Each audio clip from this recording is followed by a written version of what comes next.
तो दोस्तों welcome to back M के एजुकेशन टूर में मैं आपका स्वागत करता हूं इस चैनल में। आज हम इस वीडियो में सीखने वाले हैं कि चक्रवृद्धि ब्याज कैसे निकाला जाता है और उसका मूलधन क्या होता है। तो हम इसमें सीखने वाले हैं फॉर्मूला की सहायता से भी और ट्रिक की सहायता से भी, यानी कि दोनों विधि से हम इसमें सीखेंगे। अगर वीडियो आपको अच्छी लगे तो चैनल को सब्सक्राइब करके वीडियो को लाइक ज़रूर करें। तो चलिए हम स्टार्ट करते हैं। सबसे पहले देखिए, हमको यहाँ पे दिया हुआ है कि 4000 का 5% वार्षिक दर से 3 वर्षों का चक्रवृद्धि ब्याज निकालें। तो देखिए हमको यहाँ पे अमाउंट दिया गया कितना, 4000 रुपये। कितना प्रतिशत, 5%। कितने वर्षों का निकालना है, 3 वर्षों का। और चलिए तो हम इसको स्टार्ट करते हैं। सबसे पहले फॉर्मूला की सहायता से स्टार्ट करते हैं। तो सबसे पहले हम लिखेंगे इसका सूत्र। तो देखिए हमने यहाँ पे सूत्र लिख चुके हैं। अब हमको क्या करना है कि इसको इसी में जमाना है, यानी कि जो हमको सूत्र क्या दिया है, मिश्रधन बराबर मूलधन गुणित वन, यानी 1 सही दर बट्टे 100। इस कोष्टक के बाहर हो जाएगा समय। तो हमको चलिए इस पे जमाते हैं। सबसे पहले मूलधन दिया हुआ है हमको 4000 रुपये, तो 4000 हमने ये लिख लिया। यहाँ पे दिया है गुणाकार चिन्ह, तो गुणा लगा लिया। इसके बाद कोष्टक बंद हो रहा है, फिर 1 लिखते हैं।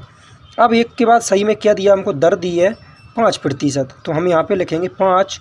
अब बट्टे में लिखा है 100, तो हम 100 लिख लेंगे। अब हमको समय देखना है, समय कितने वर्ष दिया है, 3 वर्ष के आधार पर, तो हम यहाँ पे 3 लिख लेंगे। समझ में आएगा। वीडियो बहुत ही इंटरेस्टिंग होने वाली है, इसलिए लास्ट तक ज़रूर देखना।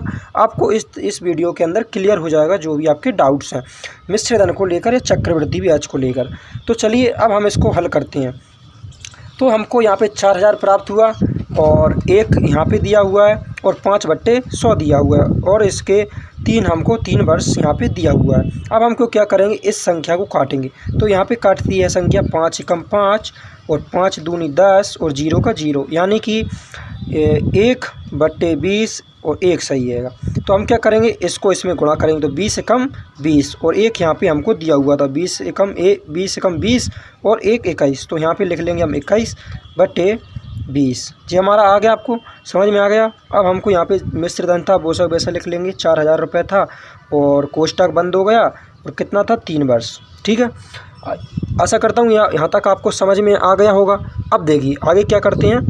अब हमको 4000 था, ऐसा कैसे लिख लेना है, गुणा है। अब यहाँ पे क्या दिया है, कोष्टक के बाहर 3 लिखा है, यानी कि हम इसको क्या करेंगे, हम 3 बार जमा लेंगे। तो 21/20 गुणा 21/20 गुणा 21/20। अब हमने क्या किया, इनको 3 बार क्रम से जमा लिया। अब हमको क्या करना है कि ये यहाँ पे दिए हैं 3 जीरो और 1 2 3 जीरो यहाँ पे हो रहे हैं, तो हम इन तीनों को काट देंगे। तो इन तीनों से ये 3 जीरो चली गई, ठीक है ना। अब इस संख्या से इसको काटेंगे, तो 2 एकम 2, 2 दूनी 4।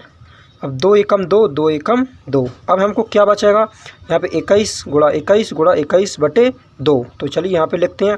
अगर हम इन तीनों का गुणा करते हैं तो हमको प्राप्त होता है 9261, ठीक है। अब बटे में कितना था हमारा, 2 था। अब हम इसको काटेंगे तो हमको प्राप्त होता है 4630.5। ये हमको क्या प्राप्त हो गया, मिश्रधन। हमको ये क्या प्राप्त हुआ, मिश्रधन। अब हमको क्या करना है, मूलधन निकालना है, चक्रवृद्धि ब्याज निकालना है। तो चक्रवृद्धि का इसमें सूत्र लगेगा। अभी हमको प्राप्त हुआ है मिश्रधन। अब हमको क्या करना है, चक्रवृद्धि ब्याज निकालना है। तो चलिए हम चक्रवृद्धि ब्याज निकालते हैं उसका सूत्र के द्वारा से। तो देखिए गाइस, हमने एक चक्रवृद्धि का ब्याज लिख लिया, मिश्रधन माइनस मूलधन। अब हमको इसी में जमाना है। हमारा मिश्रधन कितना आया है, 4630। तो हम यहाँ पे लिखेंगे 4630.5। अब हम इसमें से माइनस कर देंगे मूलधन। अब हमको मूलधन कितना दिया हुआ था, पे घटाते हैं 4000 रुपये। अब हमको यहाँ पे प्राप्त होता है 630.5। हमको यहाँ पे हमारा चक्रवृद्धि ब्याज निकल कर आ जाता है। तो आई होप आप सूत्र के माध्यम से चक्रवृद्धि ब्याज निकालना सीख चुके होंगे, ठीक है। चक्रवृद्धि ब्याज हमारा कितना आया, 630.5। अब हम इसी को एक ट्रिक के माध्यम से भी समझने की कोशिश करेंगे कि ट्रिक से कैसे इसको हल किया जा सकता है। यानी कि ट्रिक से, अभी हमने सूत्र से हल किया, अब हम इसको ट्रिक से हल करेंगे। तो चलिए इसको ट्रिक के माध्यम से हल करने की कोशिश करते हैं। तो देखिए यहीं पे करके बता दें आपको। यहाँ पे एक लाइन खींच लेते हैं सबसे पहले, ठीक है। तो अब यहाँ पर हमको आपको ट्रिक से करके बता दें। तो चलिए अब हम इसको ट्रिक्स के माध्यम से हल करते हैं। तो देखिए हमको क्या दिया हुआ था कि 4000 है, उसका 5% निकालना था 3 वर्षों के आधार पर, ठीक है ना। तो हम यहाँ पे लिखेंगे 4000 गुणित 5/100। सबसे पहले उसका हमको क्या निकालना है कि प्रतिशत निकाल लेना था। कितना प्रतिशत आया हमको? 200 रुपये। अगर इसको काटेंगे तो 1 0 से 1 0 और 1 0 से 1 0। अब क्या बचा? 5 चौक 20 और 1 0 का 1 0, यानी कि 4000 का 5% होता है 200 रुपये। अब हमको पहला वर्ष का प्राप्त हुआ। ये कितने वर्ष का प्राप्त हुआ? 1 वर्ष का। 1 वर्ष का प्राप्त हुआ हमको। अब हमको कितने वर्ष का निकालना है? 3 वर्ष का। तो हम इसको ऐसे भी लिख सकते हैं, फर्स्ट वर्ष यानी फर्स्ट ईयर का कितना आया? 200 रुपये। अब सेकंड का निकालते हैं। सेकंड का कितना आएगा? देखिए सबसे पहले हमको फर्स्ट का प्राप्त हुआ था 200, तो वो लिख देंगे 200। इसके बाद इसमें प्लस करेंगे 5%, यानी कि 200 का 5% कितना होगा? 10 रुपये। तो इसका यहाँ पे 10 रुपये लिख देंगे, ठीक है, कि 200 का 5% कितना है? 10 रुपये। तो ये हो गया। अब हमको क्या करेंगे? थर्ड, ये एक ट्रिक है, ठीक है ना। तो 10, सबसे पहले हमको क्या प्राप्त हुआ था? फर्स्ट का 200 रुपये, तो हम यहाँ पे 200 लिख देंगे। इसके बाद प्लस ये कितना हुआ था? 10, तो हम इसको 10 लिख देंगे। इसके बाद प्लस इसमें 2 का गुणा कर देंगे, ठीक है ना, यानी कि 10 में कितना गुणा कर देंगे? 2 का। अब हम इसको प्लस कर देंगे कितना?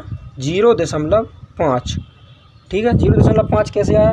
तो एक, अगर आप 10 का है ना, अगर 5% निकालोगे तो 0.5 ही आएगा। अब क्या करेंगे? हम तीनों को जोड़ देंगे। तो देखिए 200, 400 और 600, तो ये आ गया 600। इसके बाद प्लस क्या आ रहा है? यहाँ पे आ रहा है 10, 10 दूनी 20 का कितना होगा? 30, 10 दूनी 20 और 10 30। अब कितना बचा? 0.5। अब इसको बराबर करेंगे तो 630.5, ये हमारा आंसर हो जाएगा। तो आई होप आपको चक्रवृद्धि ब्याज और ट्रिक के माध्यम से और फॉर्मूला के माध्यम से दोनों से समझ में आया होगा। अगर वीडियो आपको अगर थोड़ी सी भी अच्छी लगी हो तो चैनल को सब्सक्राइब करके मुझे सपोर्ट ज़रूर करें। मैं आपके लिए निरंतर रूप से ऐसी वीडियो लाता रहूँगा। तो इस वीडियो को अब हम यहीं पे समाप्त करते हैं और मिलते हैं नेक्स्ट वीडियो में। तब तक के लिए जय हिंद, जय भारत।